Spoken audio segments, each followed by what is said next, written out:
Even south Africa के against वो ठीक है, आखिर में आउट नहीं हुआ वो लास्ट मैच, वो भी एक बड़ा वैसे ठीक है, वो नहीं, वो एलबीडब्ल्यू पे ना जाइएगा, क्योंकि वो फिर बहुत बड़ी डिबेट है, क्योंकि डीआरएस में वो रूल है कि इनकंक्लूसिव एविडेंस है कि जब जब पॉइंट ऑफ इम्पैक्ट है ना स्टंप का, उधर तक वो आपके पास सारा एविडेंस है, उसके बाद जाता है मेरा बैट्समैन नहीं बॉस, उसके बाद पता है वो क्या कहते हैं, वो कहते हैं उसके बाद ये प्रजम्पशन है कि बॉल किधर जाएगी, तो इन्होंने वो हाफ बनाए हुए विकेट के, अगर बाहर के हाफ को लगेगा तो टेक इट एज के इट्स गोइंग टू मिस, अंदर के हाफ पे लगेगा तो इनकंक्लूसिव में वो वापस, वो अंपायर से गलती हुई थी, उसको पहले आउट दे देना चाहिए था, जो फर्स्ट रिएक्शन था, जब वो रेफर हो गया तो वो अंपायर कॉल हो गई। अच्छा सर, ये पाकिस्तान ने भी तकरीबन उतने मैच जीते हुए जितने अफगानिस्तान ने जीते हुए हैं। हाँ जी, ऑलमोस्ट नहीं बराबर, हाँ ठीक है सर। तो उनके सेमीफाइनल में जाने के चांसेस कितने अफगानिस्तान के सर?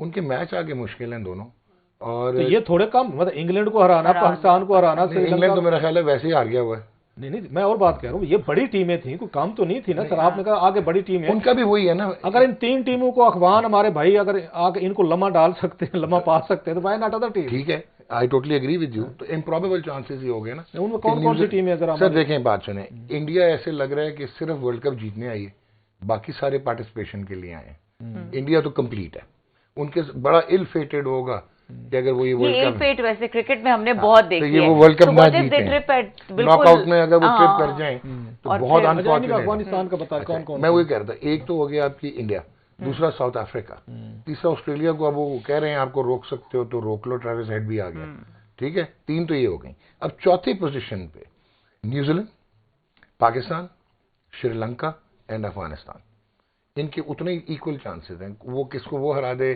किसके कितने पॉइंट हो जाएं, तो इम्प्रॉबेबिलिटी में अब ज्यादा चले जाते हैं। नेट रन रेट पे न्यूजीलैंड बहुत आगे है, वो 500 जो बता रहे थे, नेट रन रेट पे वो बहुत आगे है। पाकिस्तान को सूट करता है कि जिस अफगानिस्तान ने श्रीलंका को हराया तो वी आर हैप्पी कि श्रीलंका के नेट रन रेट से आगे जाएं, ताकि पॉइंट्स बराबर भी हो जाएं, तो आप देखें तो अफगानिस्तान की उतने ही चांस हैं अभी, ये सेमीफाइनल जितने हमारे हैं बराबर खड़े हुए हैं।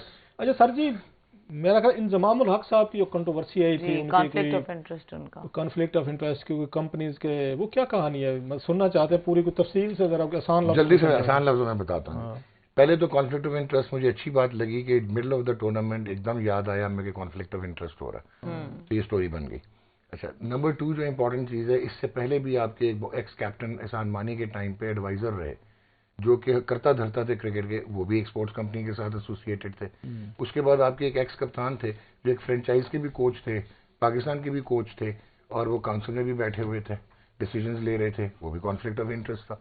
लेकिन छोड़ देते हैं, इंजमामुल हक की ने एक कंपनी बनाई इंग्लैंड में, वो जो इंग्लैंड में कंपनी रजिस्टर हुई, उसके इनके भाई उसके सेक्रेटरी मोहम्मद रिजवान 25% पार्टनर, और एक और साहब हैं तला रहमानी, जो वो हो गए एक 25% पार्टनर। वो कंपनी आपको पता है वो स्पोर्ट्स मैनेजमेंट की कंपनी नहीं थी, वो बाइक की हेलमेट्स की कंपनी थी। इसका क्या काम था? इसका कोई काम नहीं था, वो तो बाइक हेलमेट ट्रेड करना था, बिजनेस किया ना मैंने। नहीं, इसमें क्या बिजनेस किया था? मैं थोड़ा अपने लेमैन के तौर पर पूछ रहा हूँ, उसमें कंपनी क्यों बनाएगी, इसका इनको क्या फायदा होना था? नहीं, इनको कोई फायदा नहीं होना था, इन्होंने एक बिजनेस किया था, इकट्ठे मिलकर इन्वेस्टमेंट की थी कि हम साइकिल हेलमेट्स बेचेंगे, मोटरसाइकिल हेलमेट्स बेचेंगे, जिस तरह एक आम बिजनेस होता है। उसका क्रिकेट से कोई ताल्लुक नहीं था। अच्छा, ठीक हो गया। उसकी टोटल एसेट्स इस वक्त 1100 पाउंड है, 2020 दिसंबर में बनाई थी, वो फ्लॉप हो चुकी है कंपनी। वो किसी को वो मिल गया, उन्होंने इसके साथ हुआ क्या कि जो तला रहमानी है, he runs a sports management company जो कि साया कॉर्पोरेशन है, उसमें इंतजाम का कोई ताल्लुक नहीं है। तो लोग कंफ्यूज्ड हैं, क्योंकि तला रहमानी उसमें भी था पार्टनर, और यहाँ पे वो एमडी और सीईओ है,